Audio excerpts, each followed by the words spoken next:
अस्सलाम वालेकुम class, welcome to another video. Dear students, आज ज्योमेट्री के बारे में जो कुछ भी है वो इस वीडियो में मैं डिस्कस करूंगी। इसमें मैं क्लास 4 से लेकर 8 तक जो कुछ भी मुझे इम्पोर्टेंट लगा और मुझे लगा कि आपको आना चाहिए, हो सकता है इनसे आपके लिए ऑब्जेक्टिव बन सकते हैं, वो सब आज मैं डिस्कस करूंगी। इसके बाद 1 या 2 वीडियो और होंगे जो मैं आपके साथ शेयर करूंगी और फिर आपने अपने रिविजन्स पे काम करना है। टाइम लगभग कंप्लीट हो चुका है, तो थोड़ा बहुत जो मैं आप लोगों के साथ शेयर करती हूँ व्हाट्सएप में, जो जितने भी फॉलोअर्स मेरे साथ कनेक्टेड है उनके साथ मैं टेस्ट प्रिपेयर करके उनके साथ शेयर करती हूँ। तो अगर फिर आप ज्वाइन करना चाहते हैं व्हाट्सएप, तो व्हाट्सएप ज्वाइन करके आप उन टेस्ट को अवेल कर सकते हैं। उनको सिर्फ आपने व्हाट्सएप ज्वाइन करना है और आपके साथ शेयर होंगे और फिर उनके आंसर्स भी शेयर होंगे। इस तरह से आपकी प्रैक्टिस हो जाएगी। तो आज का वीडियो हम स्टार्ट करते हैं। इसमें जो पहली चीज़ें हैं, जो वेरी बेसिक चीज़ें हैं आपको आनी चाहिए, वो आपको स्क्रीन पे शो हो रहा है, तो इनको एक्सप्लेन कर दूँ। सबसे पहले लाइन, ठीक है। हो सकता है आपके लिए ऑब्जेक्टिव आ जाए कि व्हाट इज दिस, और नीचे आपके पास ऑप्शंस हो, तो ये हो या इस तरह का हो, ये दोनों लाइंस है। इन दोनों में फर्क क्या है ये बता देती हूँ। अगर लाइन के दोनों एजेस पर, दोनों साइड्स पर एरो है, तो इसका मतलब नो एंड है, इसका कोई एंड नहीं है, ये राइट और लेफ्ट साइड में बढ़ता जाएगा। लेकिन अगर वो इस तरह से बगैर किसी एरो के हो, तो फिर इसका मतलब है वो एंड, यहीं पे उसका एंड है और लेंथ हम मालूम कर सकते हैं। अच्छा, फिर आता है कर्व्ड लाइन। जो इस तरह के लाइंस है, टेढ़े पेढ़े जिस तरह की भी लाइंस है, इनको कर्व्ड लाइन कहते हैं। तो ये भी आपके लिए ऑब्जेक्टिव आ सकता है कि following is known as line, curved line, और ऑप्शन में तो आपको पता होना चाहिए कि इसको कर्व्ड लाइन कहते हैं। फिर आता है ऑरिजेंटल लाइन। ऑरिजेंटल लाइन वो लाइन यानी जो जमीन के साथ या आपकी कॉपी के साथ, किसी भी चीज के साथ एक जैसे कि आपने सुना होगा ना ऑरिजॉन, तो इस तरह के लाइन को लेफ्ट टू राइट जो जा रहा है, इसको ऑरिजेंटल लाइन कहते हैं। अब यहाँ पे 2 लाइन लगे हैं, ए और बी लिखा है, इसका मतलब ए और बी तक हम इसको कंसीडर कर रहे हैं। एरोज आगे और भी लाइन है, लेकिन हम इसका सिर्फ ये वाला हिस्सा कंसीडर कर रहे हैं। अच्छा, वर्टिकल लाइन वो लाइन जो ऊपर से नीचे या नीचे से ऊपर की तरफ जा रहा है, यानी ऊपर नीचे जा रहा है, ठीक है, इसको वर्टिकल लाइन कहते हैं। अब हमारे पास एक चीज बनता है जो इस तरह का होता है, इसे एक्स एक्सिस कहते हैं। एक्स एक्सिस में जो ये लाइन है, ये वर्टिकल लाइन है, और ये लाइन है, ये ऑरिजेंटल लाइन है। वर्टिकल और ऑरिजेंटल लाइन जब साथ में मिलते हैं उसे एक्स एक्सिस कहते हैं। इसमें आपके पास क्या होता है कि ये दोनों जिस पॉइंट पे मिल रहे होते हैं, वहां पे सब तरफ, चाहे आप इसका कोई भी साइड ले ले, 90 डिग्री का एंगल बनाते हैं, 90 डिग्री का एंगल बनाते हैं। तो यहाँ पे आप याद रखें कि वर्टिकल लाइन 90 डिग्री का एंगल बनाता है ऑरिजेंटल लाइन के साथ, ठीक है।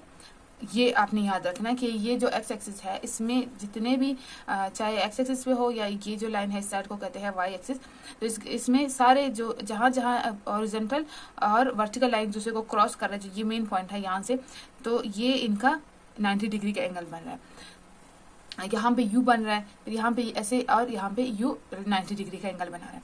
फिर आता है लाइन सेगमेंट। लाइन सेगमेंट कैसे होता है, जैसे कि मैंने यहाँ पे आपको कहा था ए और बी, ठीक है, ए और बी तक हम इसको देख रहे हैं। लाइन सेगमेंट का मतलब है जो लाइन है उसका एक हिस्सा, एक सेगमेंट।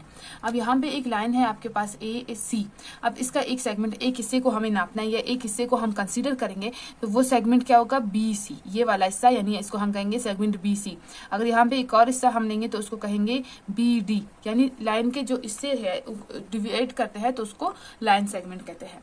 फिर आते हैं पैरेलल लाइंस। पैरेलल लाइंस 2 ऐसे लाइंस होते हैं, 2 इक्वल लाइंस होते हैं, जो लेफ्ट साइड और राइट साइड में जितना भी आगे जाएंगे, कभी भी एक दूसरे को क्या इंटरसेक्ट नहीं करेंगे, एक दूसरे के साथ क्रॉस नहीं करेंगे, एक दूसरे के साथ नहीं मिलेंगे। चाहे ये आपके पास ऑरिजेंटल लाइन हो, वर्टिकल लाइन हो, या इस तरह से लाइन हो, ये 2 लाइंस हैं, और ये आगे जितना जाएगा, ये भी जितना जाएगा, इन दोनों को कभी एक दूसरे को टच नहीं करेंगे, कभी भी एक दूसरे को इंटरसेक्ट नहीं करेंगे, एक दूसरे को क्रॉस नहीं करेंगे। अच्छा, नॉन पैरेलल लाइंस ऐसे लाइंस है जो एक पॉइंट पे जाकर मिल जाते हैं, ठीक है। कैसे, इन दोनों लाइंस को देखो, ये ऊपर से आ रहा है, ये साइड से आ रहा है, इस पॉइंट पे आके ये मिल जाएंगे, और यू, तो देखो अगर हम इनको आगे ले जाते हैं तो यहाँ पे क्या हो रहा है, इंटरसेक्ट हो रहा है। अब ये 2 लाइंस है, ये यू जा रहा है और ये यू जा रहा है, इस पॉइंट के बाद ये आगे जाए और ये आगे जाए, लेकिन इस पॉइंट पे क्या होता है, इंटरसेक्ट हो रहा है। इसी तरह से ये लाइंस है, आप इनको जब लेकर आएंगे तो एक पॉइंट पे ये एक दूसरे को क्रॉस करेंगे, एक दूसरे के साथ इंटरसेक्ट करेंगे, तो इसी वजह से इनको नॉन पैरेलल कहा जाता है। पैरेलल वो लाइन जो कभी भी इंटरसेक्ट नहीं करते, और नॉन पैरेलल वो लाइंस है जो इंटरसेक्ट कर जाते हैं एक पॉइंट के बाद। तो ये इनकी पहचान है, मैंने आपके लिए तस्वीरें बनाई हैं इनकी, ताकि आप इनको पहचान सके। तो ये तो बिल्कुल बेसिक जो है ज्योमेट्री है। अब फर्दर इसमें और मैं आपको बताती हूँ कि क्या क्या है। अब बारी है एंगल्स की। एंगल्स में सबसे पहले आपको समझना होगा एंगल क्या होता है, ठीक है। मैंने आपको समझाया कि इस चीज को क्या कहते हैं, इसको लाइन कहते हैं, ठीक है। लेकिन अगर इसका एक पॉइंट हो और दूसरे पॉइंट पे एरो हो तो इसको क्या कहते हैं, रे कहते हैं। तो ये याद रखें। हो सकता है कि आपको ऑप्शन में रे भी हो और आप उसे लाइन समझ के सिलेक्ट कर ले, तो इस बात का आपने ख्याल रखना है। अच्छा, तो रे अब आपको समझ आ गया। एंगल क्या होता है, जब दो रे मिलते हैं, एक ये हो गया रे और दूसरा ये हो गया रे, ठीक है। इनका क्या होता है, कॉमन एंड पॉइंट होता है। ये जो इनका एंड है वो कॉमन होता है, तो वो मिलके एक एंगल बनाते हैं। कैसे बनाते हैं, इस रे से इस रे तक का जो फासला है इसको एंगल कहते हैं, ठीक है। तो क्या होता है, two rays with a common end point make an angle, ठीक है। और यहाँ पे जहाँ पे ये मिल रहे होते हैं इसको वर्टेक्स बोलते हैं। क्या कहते हैं, वर्टेक्स कहते हैं। और इसे इन दोनों रेस को एंगल का क्या, ये एंगल के लिए क्या कहलाए जाएंगे, ये इसके आर्म कहलाए जाएंगे, एंगल के आर्म कहलाए जाएंगे। हो सकता है आपको कहा जाए कि in this figure A and B are vertex of angle, arm of angle. तो आपको याद होना चाहिए कि ये दो जो रेज है मिलकर से बना रहे, ये आर्म ऑफ एंगल है और जिस पॉइंट पे ये मिल रही है ये वर्टेक्स ऑफ एंगल है। ये तो हो गए एंगल। अब एंगल के कुछ टाइप्स हैं। सबसे पहला है अक्यूट एंगल। अक्यूट एंगल एक ऐसा एंगल है जिसको जब मेजर किया जाता है, जब इसे मेजर किया जाता है तो ये क्या होता है, 90 डिग्री से छोटा होता है।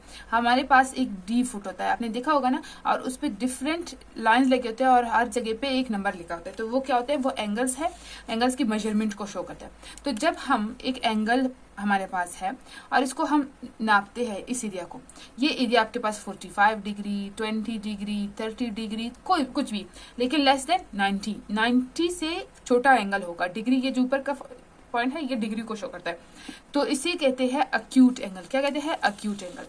फिर है राइट एंगल। राइट एंगल का क्या होता है कि ये 90 डिग्री का एंगल होता है। क्या होता है, 90 डिग्री का एंगल, यानी इसका जो ये मेजर है ये किसके इक्वल होगा, 90 डिग्री के। जो भी एंगल 90 डिग्री का होगा, अगर फॉर एग्जांपल ये इस तरह से है और ये 90 डिग्री, तभी ये 90 डिग्री का एंगल होगा। अगर ये इस तरह से और ये एरिया 90, तो ये 90 डिग्री का एंगल होता है। 90 डिग्री के एंगल को राइट एंगल कहते हैं। क्या कहते हैं, राइट एंगल होता है। फिर होता है ऑब्ट्यूस एंगल। ऑब्ट्यूस एंगल, ठीक है। ऑब्ट्यूस एंगल क्या होता है, एक ऐसा एंगल जो 90 डिग्री से तो बड़ा है, ठीक है, 90 डिग्री से बड़ा है, उसे ऑब्ट्यूस एंगल कहते हैं। फॉर एग्जांपल आपके पास एक एंगल है 120 डिग्री का, तो वो क्या कहलाएगा, ऑब्ट्यूस एंगल। क्यों, क्योंकि 90 डिग्री यहाँ पे खत्म हो रहा है और वो उससे बड़ा है, तो इसको कहते हैं ऑब्ट्यूस एंगल, ठीक है। अच्छा, अब इन चीजों को याद रख ले कि ये इनके नाम और एंगल के हिसाब से इनके नाम है। जो 90 डिग्री से छोटे हैं अक्यूट, जो 90 डिग्री के हैं वो राइट, जो 90 डिग्री से बड़े हैं वो ऑब्ट्यूस एंगल है। अच्छा, जो 90 डिग्री से बड़े और 180 डिग्री से छोटे, greater than 90 degree, less than 180 degree, ठीक है।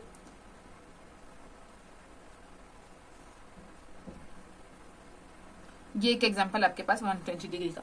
अच्छा, फिर है स्ट्रेट एंगल। स्ट्रेट एंगल क्या होता है, जब आपके पास एक एंगल इस तरह से होता है, तो ये यहां से शुरू, फॉर एग्जांपल ये मिड पॉइंट है, ये हमारे पास रे 1 रे 2, ये वर्टेक्स है, आर्म 1 आर्म 2। ये क्या होता है, यहां से शुरू होके यहां तक जो मेजरमेंट है वो 180 डिग्री के इक्वल है। तो इस तरह के एंगल को क्या कहते हैं, straight angle, an angle of 180 degree, ठीक है, एंगल ऑफ 180 डिग्री। हो सकता है आपके लिए अब ऑब्जेक्टिव कैसे बनेगा, 180 degree angle is known as straight angle, obtuse angle, right angle, acute angle. तो आपका सही आंसर क्या है, स्ट्रेट एंगल। इस तरह से इनके पहचान को याद कर ले, और ये चीज आपके बुक से मैंने ली है, तो कोई भी एक्स्ट्रा चीज इधर उधर से नहीं है, वही चीज है जो आपके कोर्स का हिस्सा है। अच्छा जी, फिर आता है कंप्लीट एंगल। कंप्लीट एंगल क्या होता है, अब जब भी ये हमारे पास क्या है, वर्टेक्स, ये पहला रे और एक और रे होता है, ये एक और रे, ठीक है। ये अब जो दूसरा रे है वो यहाँ से चलना शुरू होता है, ऐसे ऐसे ऐसे ऐसे एंगल्स बनाते यू करके वापस इसी लाइन के ऊपर आ जाता है। जब वो वापस इसी लाइन के ऊपर आ जाता है तो वो ये जो गोल दायरा है ये पूरा इसका एंगल है, ये गोल दायरा इसका पूरा एंगल। देखो आप देख रहे हो यहाँ पे सब जगह पे एक इस तरह का निशान है, ये क्या शो कर रहा है, ये एंगल को शो कर रहा है। और जब ये वापस यहाँ पे आता है तो मतलब ये 360 डिग्री का एंगल है। जो पहला है वो 1 डिग्री का एंगल है, जो दूसरा चक्कर लगा के आ रहा है वो 360 डिग्री का एंगल है। तो ये जब बन गया, ये दायरा बन गया, तो इसको क्या कहते हैं, कंप्लीट एंगल। कंप्लीट एंगल वो एंगल है जो 360 डिग्री का एंगल है, और ये इस तरह से होता है, दो लाइन एक दूसरे के ऊपर आ रहे होते हैं, इसका मतलब वो चक्कर लगा के वापस आ चुका होता है। अच्छा, फिर है रिफ्लेक्स एंगल। रिफ्लेक्स एंगल एक ऐसा एंगल होता है, अब आपको क्या पता है, आपको पता है कि यहाँ पे जब स्ट्रेट होगा 180 डिग्री होगा, और जब यहाँ से वापस यहाँ तक यानी पूरा दायरा पूरा हो जाएगा तो यहाँ पे 360 डिग्री है, 180 डिग्री, 360 डिग्री। अब जो रिफ्लेक्स एंगल है, कोई भी एंगल जो यहाँ पे आ रहा है, इन एरियाज में आ रहा है, 180 डिग्री से बड़ा और 360 डिग्री से छोटा, तो उसको कहते हैं reflex angle. Greater than 180 degree and less than 360 degree, तो ये क्या कहलाएगा? Reflex angle. अब इनको याद कर ले अच्छे से। Acute, right, obtuse, straight, complete and reflex. Acute less than 90, right equal to 90 degree, obtuse greater than 90 and less than 80, straight equal to 80 degree. अच्छा, complete equal to 360 degree and reflex angle equal to greater than 180 degree and less than 360 degree। Okay, तो अब कुछ ऐसे angles हैं जिनको दो angles मिलकर बनाते हैं, दो या दो से ज्यादा एंगल्स मिलकर बनाते हैं, तो उनके बारे में भी आप थोड़ा सा जान लो। पहला जो है एडजेसेंट एंगल। एडजेसेंट एंगल एक ऐसा एंगल है जो दो एंगल्स बन रहे होते हैं, लेकिन क्या होता है, उनमें कॉमन आर्म होता है और उनका जो वर्टेक्स है वो सेम होता है। इस तरह के एंगल्स को एडजेसेंट एंगल्स कहते हैं। अब यहाँ पे देखें कि आपके पास दो एंगल्स है, ठीक है। एक ये है एंगल ABC, ठीक है, AB, और ये इनका AB है, और दूसरा है एंगल BC। अब AB और BC में क्या कॉमन है? ये वाला आर्म B, और इन सब में और क्या कॉमन है? इनका ये पॉइंट जहां से स्टार्ट हो रहा है, वर्टेक्स इनका कॉमन है। तो इस तरह के एंगल्स को एडजेसेंट एंगल कहते हैं। फिर आता है कम्प्लीमेंट्री एंगल। कम्प्लीमेंट्री एंगल क्या होता है कि दो एंगल्स आपस में मिलके एक नया एंगल बनाते हैं, और जब इनको सम करते हैं, यानी टोटल करते हैं इनकी लेंथ को, तो वो हमारे पास 90 के इक्वल होगा। फॉर एग्जाम्पल, आपके पास एक एंगल है 40 का, दूसरा है 50 का, ये दो एंगल्स हो गए, ठीक है, अलग अलग। लेकिन जब इनको हम साथ में बनाते हैं, किस तरह बनाते हैं? जैसे ये एडजेसेंट एंगल मैंने आपको कहा था ना, अब ये क्या हो रहा है? एडजेसेंट एंगल का एक किस्म है जिसमें आप लेंथ को देख रहे होते हो। आप देखते हो कि पहला एंगल हमारे पास A और B 40 डिग्री का, और दूसरा एंगल B और C ये 50 डिग्री का। 40 और 50 90 डिग्री, तो दोनों एक साथ जब हम बनाते हैं, इनको एडजेसेंट एंगल के तौर पर बनाते हैं, तो क्या होता है? हमारे पास 90 डिग्री के इक्वल होता है। जब ये 90 डिग्री के इक्वल, यानी दो अलग एंगल्स मिलकर इनका टोटल हम सम करते हैं, तो वो 90 डिग्री के इक्वल होगा, तो वो फिर हमारे पास कम्प्लीमेंट्री एंगल कहलाता है। अब देखो इसमें ऑब्जेक्टिव आपके लिए कैसे आएगा। आपके पास आएगा कि एक एंगल है 40 के इक्वल, दूसरा जो एंगल है प्लस दूसरा एंगल X है, और टोटल ये 90 के इक्वल है। बताओ x की वैल्यू क्या है? तो आप क्या करोगे? आपको पता है कि अच्छा x की वैल्यू क्या है, तो आप क्या करना है? आपको पता है ये 90 है, 90 से आपने माइनस करना है 40, 50 बनेगा। x की वैल्यू क्या है? 50 के इक्वल है। इस तरह से आ जाता है। अच्छा, इसके अलावा अगर वो आपको कहते हैं कि एक एंगल 40 का है, दूसरा 50 का है, और ये दोनों मिलकर 90 डिग्री का, इनको ऐड करने से, इनके सम करने से क्या बन रहा है? 90 डिग्री बन रहा है। तो बताओ ये किस तरह का वो है एंगल है? कम्प्लीमेंट्री है, सप्लीमेंट्री है, वर्टिकली अपोजिट एंगल है, किस तरह का एंगल है? तो इस तरह से आपने बताना। ये इस तरह के आपको फिगर्स भी दे सकते हैं, लेकिन बगैर फिगर के ऐसे भी दे सकते हैं। तो आपने दोनों तरीके से दिमाग में रखना है कि जब दोनों का सम, दो अलग एंगल्स का टोटल सम 90 बन रहा है, तो वो कम्प्लीमेंट्री एंगल है, ठीक है, चाहे वो फिगर में दे रहे, चाहे बगैर फिगर के दे रहे। अच्छा, फिर आता है सप्लीमेंट्री एंगल। सप्लीमेंट्री एंगल ये एक ऐसा एंगल होता है जिसमें दो एंगल्स को जब हम सम करते हैं, ठीक है, सम ऑफ टू एंगल्स क्या बना रहे होते हैं? 180 डिग्री के इक्वल होते हैं। यानी हमारे पास एक एंगल है, ये जो शेप है किसी भी नंबर के सामने, इसका मतलब है एंगल, ठीक है, और ये जो ऊपर गोल दायरा लगता है, इसका मतलब degree, plus 60 degree is equal to 180 degree. बताओ ये कौन सा एंगल बना रहा है? ये सप्लीमेंट्री एंगल बना रहा है। या फिर आपके पास इस तरह का एक शेप देते कि एक 20 डिग्री का, एक 60 डिग्री का। बताओ ये जो टोटल 180 डिग्री बन रहा है, ये किस एंगल को कहते हैं? तो इस तरह से आपने दिमाग में रखना है कि सप्लीमेंट्री एंगल क्या होता है? एक एंगल और दूसरे एंगल दोनों का सम, दोनों का प्लस किसके इक्वल होगा? 180 डिग्री के इक्वल होगा, और यही हमारे पास सप्लीमेंट्री कहलाता है। अच्छा, ये वर्टिकली अपोजिट एंगल, इससे आपके क्वेश्चन आ सकते हैं और ग्राफ के हिसाब से भी आ सकते हैं, ठीक है। क्या होता है कि आपके पास दो एंगल्स है, दो अपोजिट एंगल्स है जिनका वर्टेक्स सेम है, यानी स्टार्टिंग पॉइंट जहां पे ये एंडिंग पॉइंट भी कहते हैं, इसको स्टार्टिंग पॉइंट भी कहते हैं, जहां पे ये बन रहे होते हैं, तो वो सेम है। और ये दो स्ट्रेट लाइन से हम बना सकते हैं, ये एक स्ट्रेट लाइन, ये दूसरा स्ट्रेट लाइन। अब ये देखो, ये दोनों क्या है? अपोजिट एंगल्स है, अपने वर्टिकली अपोजिट एंगल्स है। इसी तरह से ये और ये वर्टिकली अपोजिट एंगल्स है, तो चार एंगल्स यहाँ पे बन रहे होते हैं दो स्ट्रेट लाइन से, और सबका जो वर्टेक्स है वो सेम है। इसमें एक चीज होता है कि आपको कहते हैं कि इस एंगल की जो वैल्यू है वो 9 डिग्री है, फॉर एग्जाम्पल, और बताओ इस एक्स की वैल्यू किसके इक्वल होगा? तो आपको पता होना चाहिए कि ये दोनों 9 degree is equal to X, ये एक दूसरे के इक्वल होंगे और ये एक दूसरे के इक्वल होंगे। फॉर एग्जांपल ये एंगल 1 है, ये 2 है, ये 3 है, ये 4 है, तो एंगल 1 इक्वल है एंगल 2 के।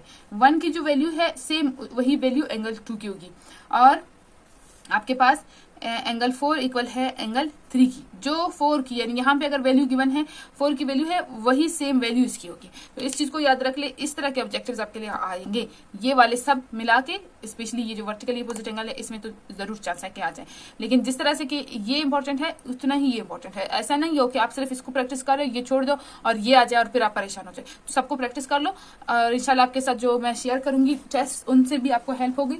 तो प्रैक्टिस आपने जरूर करना है। प्रैक्टिस के पास अगर आपके पास और कुछ नहीं है तो बुक्स तो होंगे, वहां से देख के इनके ऊपर प्रैक्टिस कर लें। ओके, तो अब हम एंगल्स के बारे में बात कर चुके हैं, अब ट्राई एंगल के बारे में बात करते हैं। ठीक है, ट्राई एंगल क्या होता है? ट्राई एंगल एक फिगर है, जियोमेट्रिकल फिगर है, और ये 3 सेगमेंट लाइन से मिलते हैं, यानी 3 लाइंस मिलकर इसे बनाते हैं।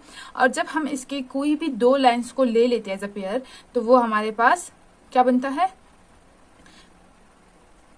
उनकी जो पॉइंट है, जो 2 लाइंस को हम एक साथ लेंगे तो उनका जो एंड पॉइंट है वो सेम होगा। अब देख ले, मैं ये 2 लाइंस लूंगी तो ये ऐसे और ऐसे बनेगा, ये एंड पॉइंट सेम हो गया।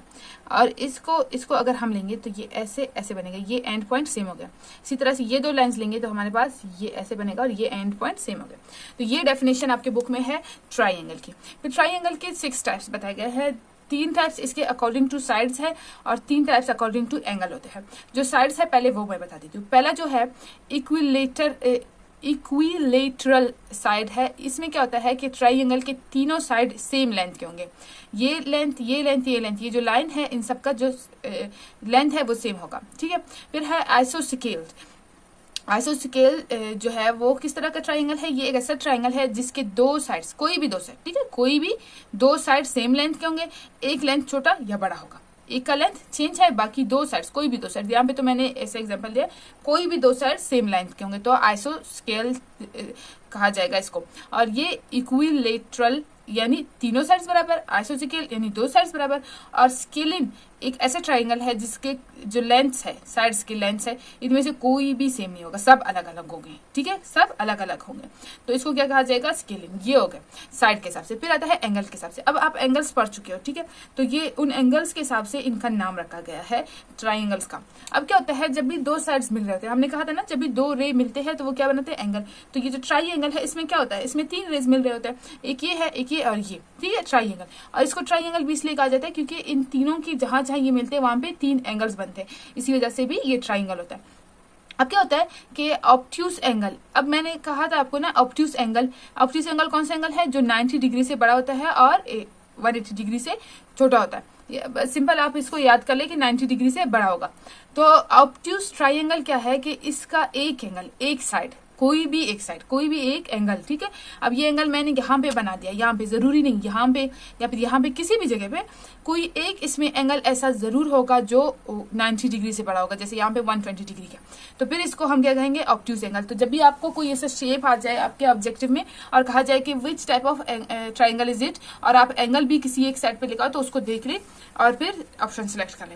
अच्छा, फिर है राइट एंगल। राइट एंगल, कोई भी राइट एंगल, मैंने आपको क्या सिखाया था कि कोई भी एंगल जो 90 डिग्री का होगा वो क्या होगा? राइट एंगल कहलाएगा। अब एक ट्राइंगल है, इसमें एक ऐसा साइड जहां पे 90 डिग्री का एंगल बन रहा है, तो इसको कहते हैं राइट ट्राइंगल। अब ये ऐसे भी हो सकता है और ऐसे भी हो सकता है, तो यहाँ पे 90 डिग्री का एंगल बन रहा है और है तो ये ट्राइंगल, ये देखो 3 सेगमेंट लाइन से बन रहा है, तो ये क्या होंगे? राइट ट्राइंगल कहलाएंगे। लास्ट में जो एंगल के हिसाब से जो पार्ट है वो है अक्यूट एंगल। अक्यूट एंगल मैंने आपको सिखाया था कि एक ऐसा एंगल जो 90 डिग्री से छोटा हो वो अक्यूट है, जो 90 डिग्री से बड़ा हो वो ऑब्ट्यूस एंगल है। अब अक्यूट एंगल यानी एक ऐसा ट्राइंगल जिसके 3 साइड है, 3 एंगल्स इसमें होंगे, तो तीनों साइड्स में जो एंगल्स बन रहे हैं वो 90 डिग्री से छोटे हो। 90 डिग्री से जब छोटे होंगे तो उस तरह के ट्राइंगल को अक्यूट ट्राइंगल कहते हैं। इस तरह से ट्राइंगल के जो टाइप्स है वो कंप्लीट हो गए और ट्राइंगल के बारे में भी आपकी इन्फॉर्मेशन होगी, तो इनको याद कर ले और शेप्स के हिसाब से भी इनको थोड़ा बहुत देख ले। और ऑब्जेक्टिव अगर आपके पास कोई किताब है तो उसमें चेक कर ले, अगर नहीं तो जो बलूचिस्तान बोर्ड के बुक्स है उनमें है, क्लास 4th में है, क्लास 5th में इसके बारे में है और क्लास 6th में इसके बारे में, तो आप वहां से जाके भी अपने लिए क्वेश्चन देख सकते हैं। ओके, तो अब हम बात करेंगे क्वाड्रिलेटरल्स पर। ठीक है, क्वाड्रिलेटरल्स क्या होते हैं? ये प्लेन फिगर्स होते हैं और इनके क्या होते हैं? 4 साइड होते हैं, 4 साइड्स होते हैं। ठीक है, 4 साइड्स होते हैं। ऐसे तमाम फिगर्स जिनके 4 साइड्स है वो क्वाड्रिलेटरल कहलाते हैं।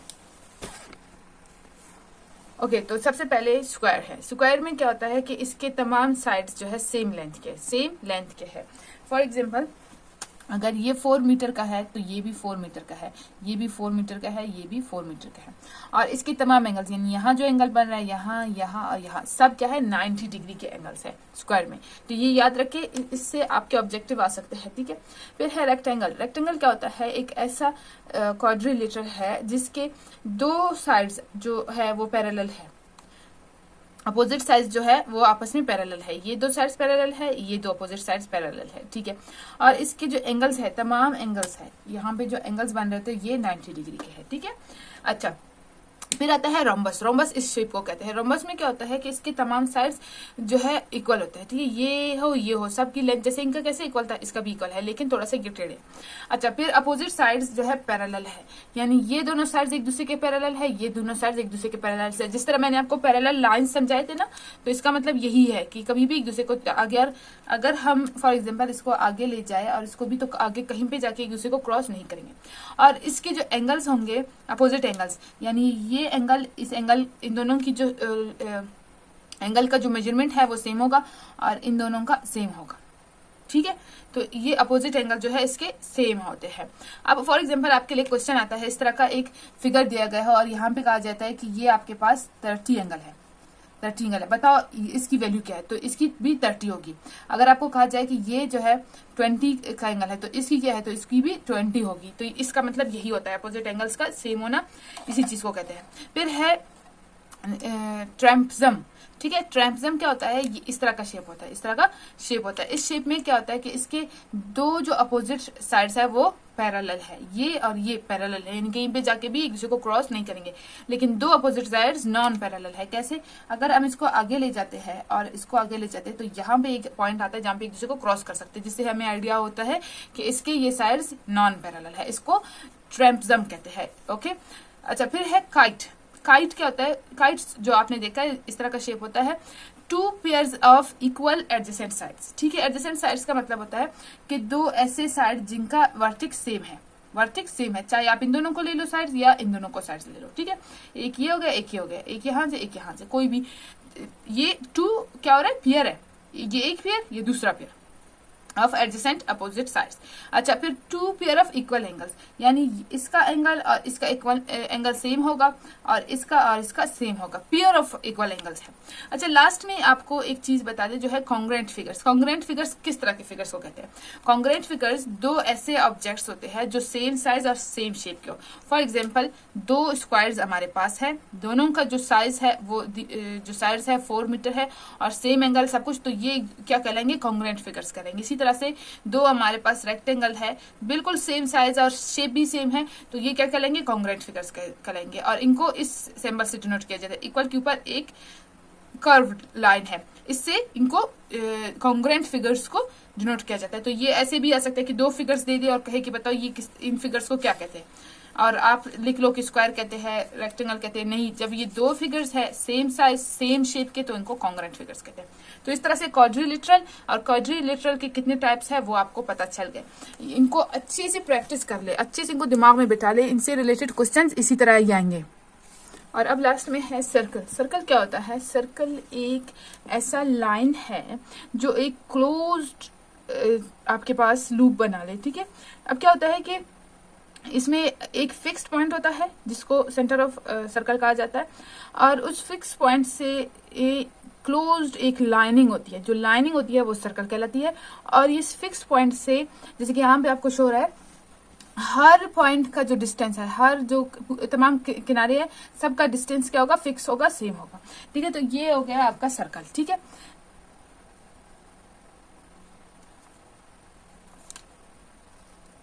ओके, नेक्स्ट है रेडियस। रेडियस क्या होता है?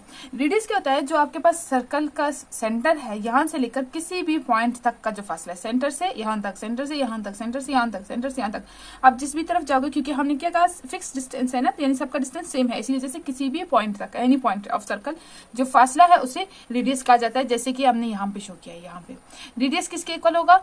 डायमीटर 1 अपॉन डायमीटर, यानी हाफ ऑफ डायमीटर के इक्वल होगा। अब डायमीटर क्या होता है ये बता देती हूँ। The distance across the circle, across the circle यानी सर्कल के एक कोने से दूसरे कोने तक जो डिस्टेंस है उसे डायमीटर कहते हैं। और ये किसके इक्वल होगा? 2 रेडियस के। 2 रेडियस के diameter is equal to 2 radius, R radius को रिप्रेजेंट करता है, और radius is equal to 1 upon यानी हाफ ऑफ डायमीटर। अच्छा, फिर है आपके पास कॉर्ड। कॉर्ड क्या होता है? कॉर्ड एक लाइन सेगमेंट होता है, एक लाइन होता है जो सर्कल के किनारों के किसी 2 पॉइंट्स को मिलाता है, जैसे कि आपको यहाँ पे दिख रहा है। अब ये क्या कहलाएगा? ये कॉर्ड कहलाएगा। इस पॉइंट को और इस पॉइंट को मिला रहा है, ये क्या कहलाएगा? ये भी कॉर्ड कहलाएगा। ये 2 पॉइंट्स को मिला रहा है, ये 2 पॉइंट्स को मिला रहा है, तो इनको क्या कहते हैं? इस तरह के लाइन को जो सर्कल के किसी भी 2 पॉइंट्स को मिला रहा होता है उसको कॉर्ड कहते हैं। अब यहाँ पे जो रेडियस है ये भी एक कॉर्ड है। ओके, अच्छा, नेक्स्ट है टेंजेंट। टेंजेंट क्या होता है? ये एक लाइन है जो सर्कल के किनारे से बाहर से गुजर के जा रहा होता है और एक पॉइंट पे, किसी एक पॉइंट पे, यहाँ पे जैसे कि उसके किनारे को टच करता है, तो इसको क्या कहा जाता है? इसको, इस तरह की लाइन को टेंजेंट कहा जाता है। फिर है सेगमेंट ऑफ सर्कल। सर्कल का सेगमेंट यानी सर्कल का एक हिस्सा। अब क्या होता है, जब एक लाइन होता है, कॉर्ड होता है, जो सर्कल को, ये एक लाइन है जो सर्कल को क्या कर रहा है? डिवाइड कर रहा है 2 हिस्सों में, एक ऊपर का हिस्सा, एक नीचे का हिस्सा, ठीक है। तो और ये जो इससे है, इनको क्या कहते हैं? सेगमेंट ऑफ सर्कल, यानी ये सेगमेंट ऑफ सर्कल है और ये नीचे का ये वाला सेगमेंट ऑफ सर्कल है। जो छोटा है उसको माइनर सेगमेंट कहते हैं, जो बड़ा है उसको मेजर सेगमेंट कहते हैं। ये हो गया सेगमेंट, यानी सर्कल का एक हिस्सा। फिर है arc of circle. Arc of circle क्या होता है? ये एक पार्ट है सर्कल के किनारे को, जो किनारा है इसको इंग्लिश में, ये ओवरऑल जो किनारे हैं इनको कहते हैं सर्कमफ्रेंस, ठीक है, जो दायरा बन रहा है, जो लकीर है। अब क्या होता है, इसका एक हिस्सा, देखो यहाँ पे ये क्या है? सेगमेंट है, यानी अंदर कैसा भी आ रहा है, लेकिन आर्क में सिर्फ जो लाइन है इसका एक हिस्सा, लाइन का एक हिस्सा, चांद की तरह लाइन का एक हिस्सा जो होता है, इसको आर्क ऑफ सर्कल कहा जाता है। सर्कल के बारे में आपके बुक में जितने इन्फॉर्मेशन मुझे मिले, अगर हो सकता है कुछ मुझसे मिस हो तो आप बुक को जरूर देखें, चाहे 8th का हो, 6th का हो, 4th और 5th का हो, तो आप जरूर देखें। बाकी जितना मुझे मिला और जो मुझे इंपॉर्टेंट लगे वो सब इस वीडियो में मैंने इंक्लूड किए हैं। ज्योमेट्री का जितना भी हो सका वो मैं आपके लिए इंक्लूड कर चुकी हूँ। उम्मीद करती हूँ आपको ये वीडियो पसंद आया होगा। अगर आपको मेरा काम पसंद आता है, मेरे लेक्चर्स आपको अच्छे लगते हैं, तो वीडियोस को लाइक एंड शेयर करें। मैं पिछले 4 सालों से बलूचिस्तान बोर्ड के मैथमेटिक्स पर वीडियोस बना के शेयर करती हूँ। अगर आप ऐसे स्टूडेंट्स जो क्लास 6, 7, 8 और 9th में पढ़ते हैं, जानते हो, और उनको मैथ्स में हेल्प चाहिए होता है, तो जरूर उनके साथ मेरा चैनल शेयर करें ताकि उनकी भी हेल्प हो सके। इसके अलावा अगर आप मुझे फाइनेंशियली हेल्प करना चाहते हैं, मेरे काम को सपोर्ट करना चाहते हैं, तो आप मुझे डोनेशन दे सकते हैं। जैसकैश अकाउंट का जो नंबर है वो आपको स्क्रीन पे भी शो हो रहा है और डिस्क्रिप्शन में भी गिवन है। आप यहाँ पे जितना भी डोनेशन देंगे आपके लिए पॉसिबल है, आप दे। आपके डोनेशन से मैं इस चैनल के अखराजात को मेंटेन करती हूँ, जो कि मेरे लिए बहुत वैल्यूएबल है। तो आप सबसे मुलाकात होगी एक नई वीडियो में। टेक केयर, अल्लाह हाफिज।